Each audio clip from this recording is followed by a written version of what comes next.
Stopping by again, another episode of Vinyl Village Garage, working on budget build Bird here. I haven't done a whole lot of work on it. Well, I guess I've done a little bit, but I spent most of my day just cleaning the garage and getting dirty. I kind of realized I was really getting this place pretty messy and it was getting a little out of hand, so it was time to give a little cleanup. But since I got everything cleaned up and doctored up, I'm going to give you a recap and get you up to speed where we're at in case you haven't seen any of the videos on this car yet, so you can see what has been done. And I got a list of things yet to do before this thing finds its new home. So let me get you up to speed. Let's check it out.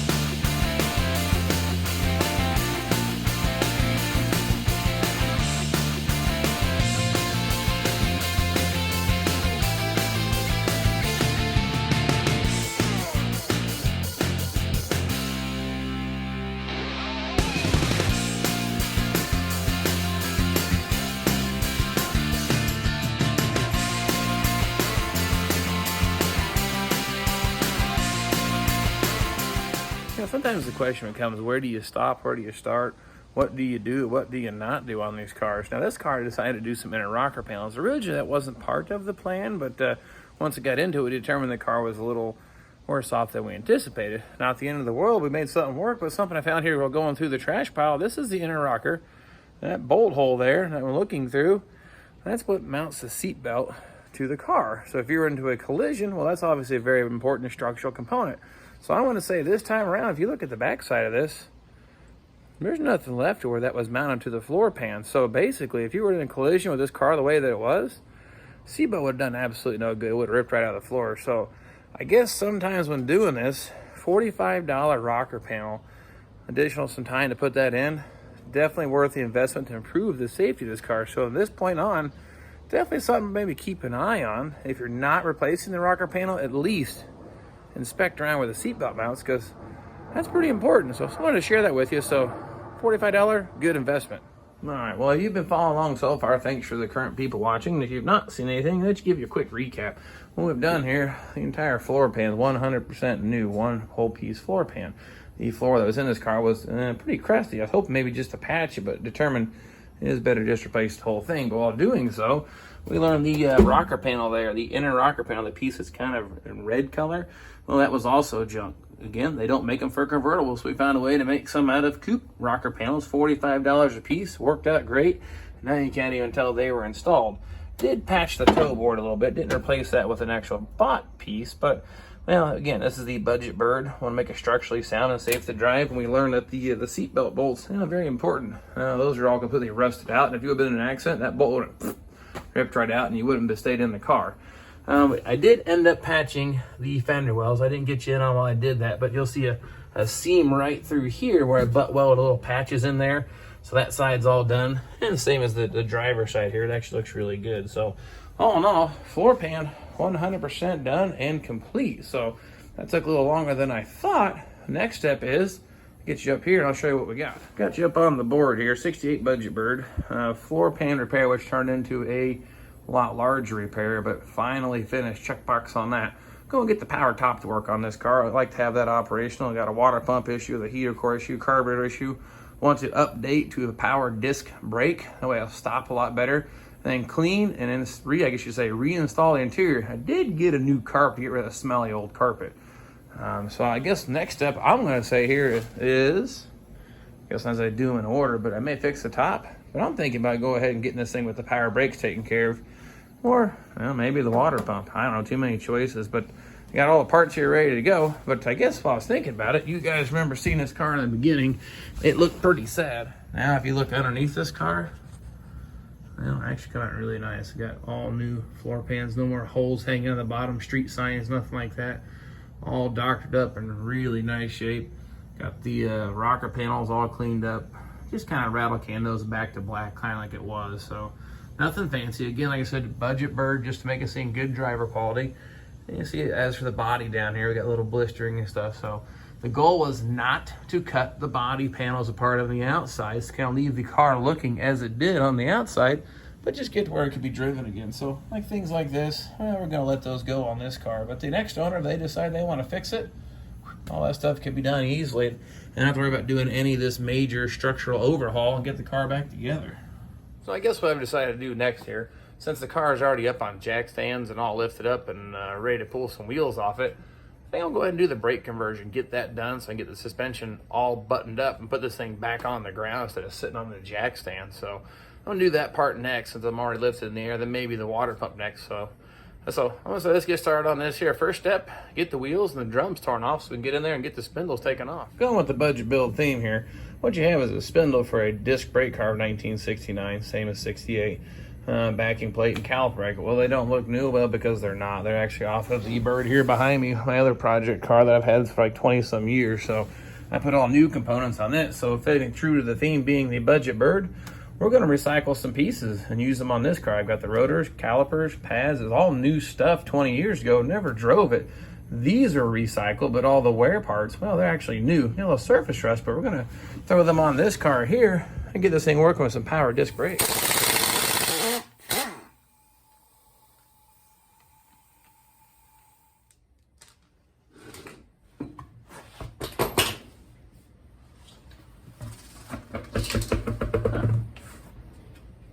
Oddly enough, these look like brand new drums, or at least relatively new.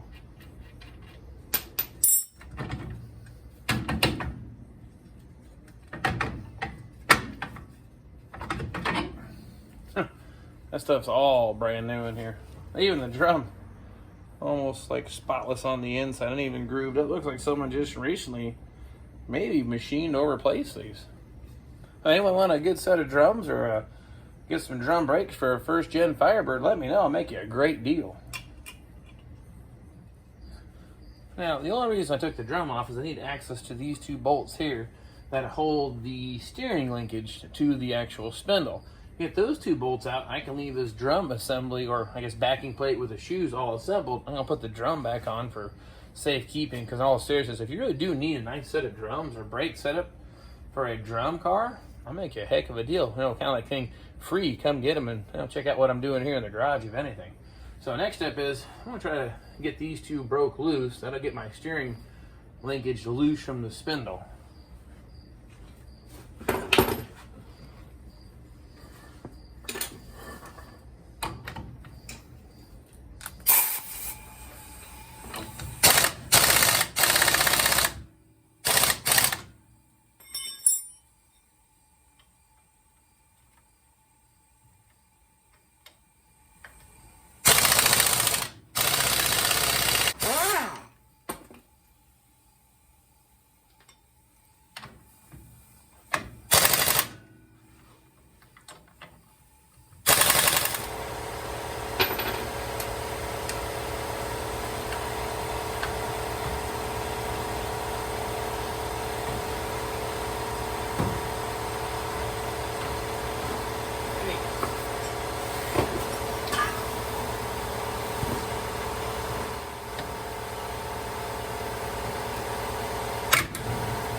Alright, what I'm fighting is this bolt. The nut came off, but it's rusted solid into my steering link. I got to reuse that piece. She's stuck. Can't imagine a 50-year-old car has some rust on it. Surprise. The other thing is I'm going to have to do is I got to get the cotter keys out, get the castle nut off the lower ball joint, and then do the same here to the upper ball joint. Get that loose. I've been spraying this with penetrating oil in the hopes that I don't have to put a new brake line on it, but I haven't gotten to that point yet. But I'm hoping to get that bolt out. This one's going to be a little stubborn. I may have to get the torch out and maybe heat this up to get it to expand and get that bolt to let go.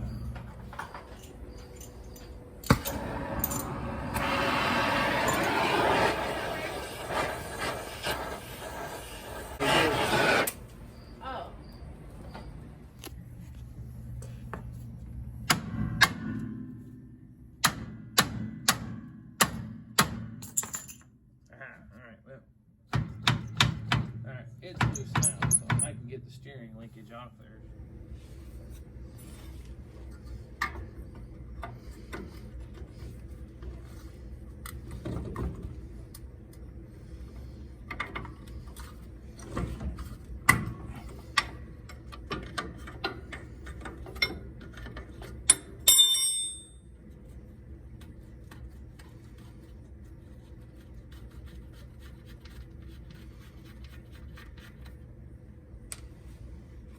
Now once you get that nut off that stud, you can actually, a couple ways to actually get this spindle loose, but since I'm not going to reuse these spindles, I don't have any problem with actually just go ahead and smacking it with a hammer. Now ideally you're not supposed to beat on cast components, but I think everybody does it. I think I have for years, never had any trouble, but especially since I have no intention of reusing your spindle, a couple solid hits on here will get that ball joint to let go of its taper, and you can pop that control arm out your way.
Alright, all I have to do now, pop the lower one off the bottom down here, the lower nut loose, and get that out of the way, and then I get this spindle out of here.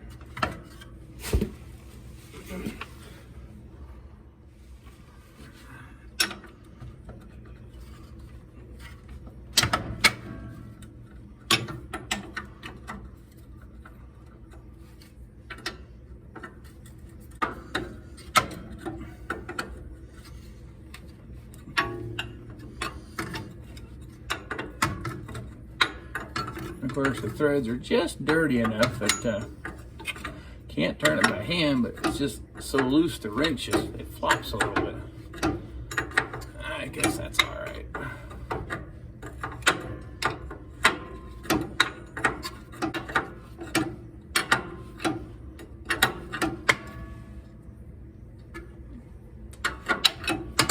Oh, fiddle faddle. All right, there, finally loose. Now, before I knock this one off, actually, I'll go ahead and knock it off here. Hit this loose, see if I can get it to pop off of there. And then I'll see if I get this brake line loose. I've already tried it once, and so far, no good luck. It wants to just spin the line. So I've got a plan for that if I can't get it broke loose.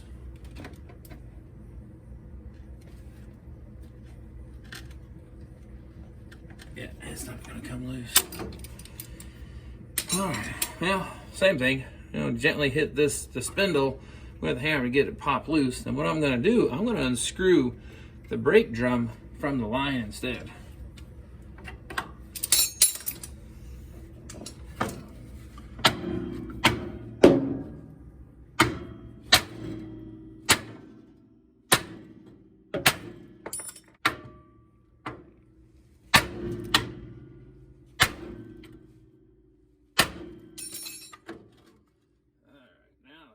See, it'll come off there. Okay, now what I'm gonna do here, the problem we're having is the metal fitting, I've soaked it down, is actually seized to the steel line. Well, being a budget bird build, it's not rusted bad. I'm kind of hoping that maybe I don't have to replace the brake line. I won't get into that. So I'm gonna actually take the hose loose, pull this clip out, and we're going to unscrew the hose from the line and leave the line in place.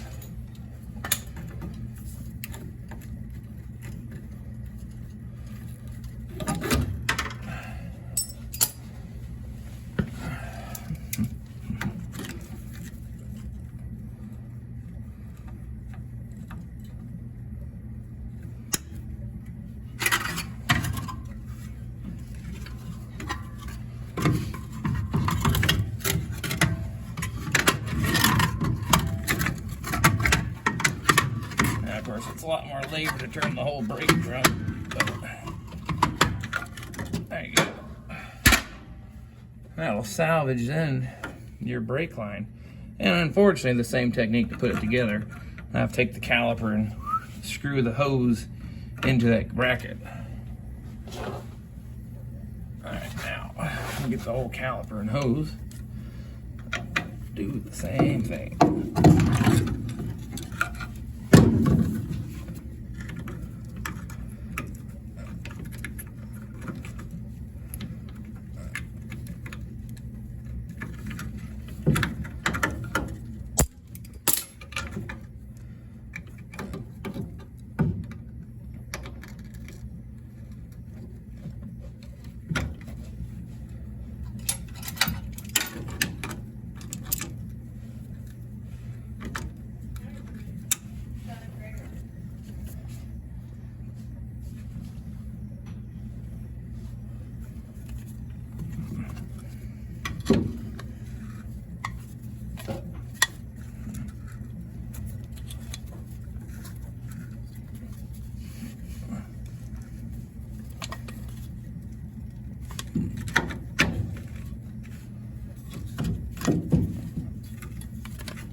Well, there.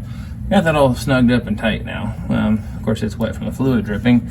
I'll get that put back in this little bracket, put the clip on it, but I just wanted to keep the fluid from leaking out while I put this together. So the next step is going to be put the disc brake spindle on there. Spindles are not left and right specific. They're actually interchangeable left or right. So not the end of the world here. So I'm going to slap this thing on there and we'll get the rotor bit on.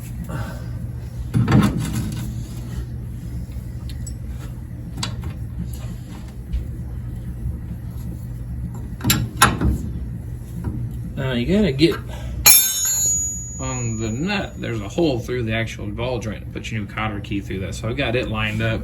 Torque spec is just about so tight. You don't want to stretch or damage it, but you want to keep it tight. So it's one of those things just kind of by feel, but there probably is a torque spec for it, but anything good and tight. Yep, ball joint, pretty simple. Lift up the upper control arm. And actually, I might want to put the steering linkage on first.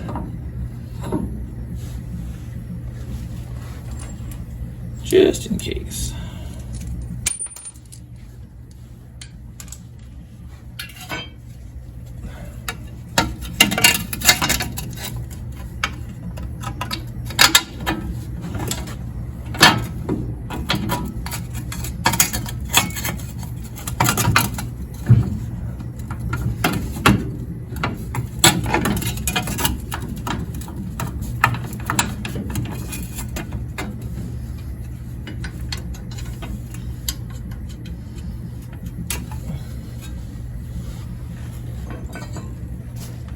Now there's a left and a right caliper bracket, same as the dust shield. There's actually a left and a right part number, but it's kind of self-explanatory. On these, the caliper goes to the rear of the vehicle. So, and the caliper bracket goes behind the dust shield.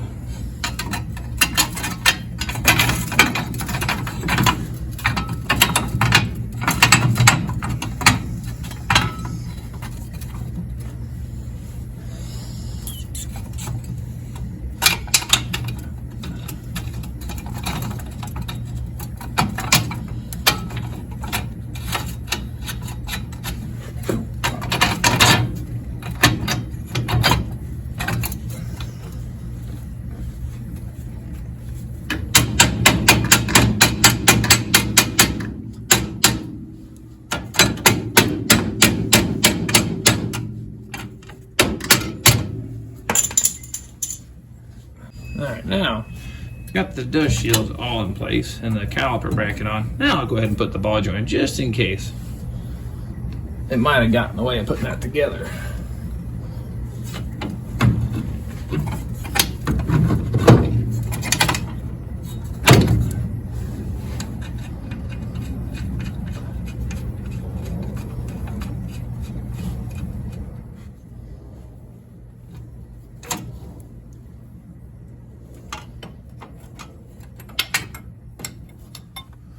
Well, next thing now, I've got everything all started. I'm got these two bolts tightened and that one tightened up.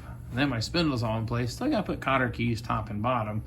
I'm starting to run out of time this evening, so at least when I get the spindle secure, and that way I can get the rotor put into place.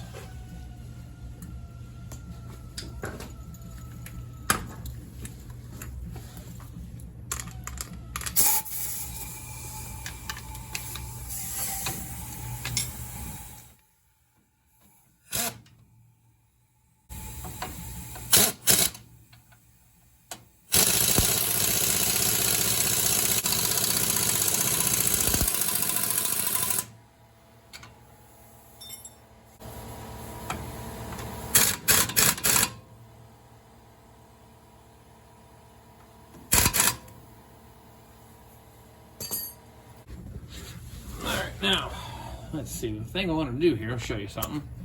Now, when you tighten this top bolt up, you want to index it by the time it's tight. You can bend one of these little tabs out against one of the flat faces. This one here obviously is on the point, but this one here is I'm going to bend it down. It helps keep that bolt secure it into place. That's going to be the next step.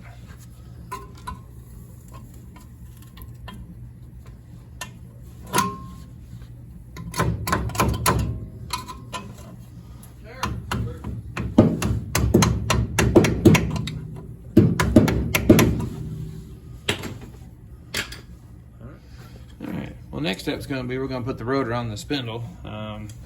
Already got the bearings repacked. I don't think I need to get into that. We're going to slide that on there and get the nut set into place.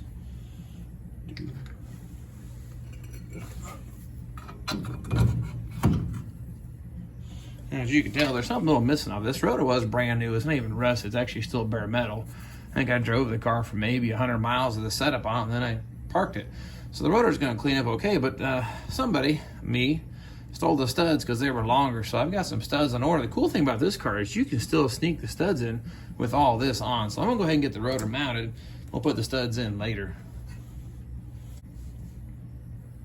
All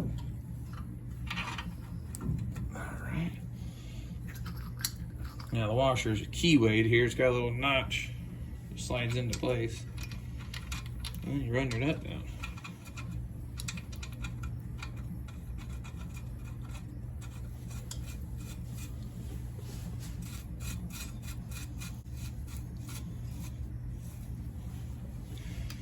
Now, the idea is this nut is only torqued to basically inch pounds. I like to run it down snug. Keep the rotor spinning. It'll help get the bearing seated. Go a little tight where the bearing actually grabs the rotor. It doesn't turn as free. Then I'll back it off and run it down. And do it one more time. And once it lines up at the keyway, that's done. All right. Well, next step is going to be we'll get this caliper put down into place.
Get those other ones in there now.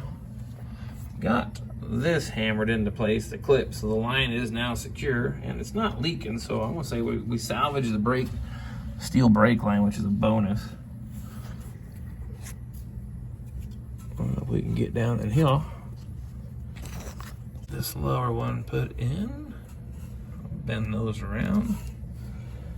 And we'll do, the cool thing about having I've got a little assortment of pins, lock clips, everything all kind of together because, well, I seem to lose these sometimes, so do the same with the upper here. All right, well, here's lower ball joint. We'll bend these like so. And do the same to the upper.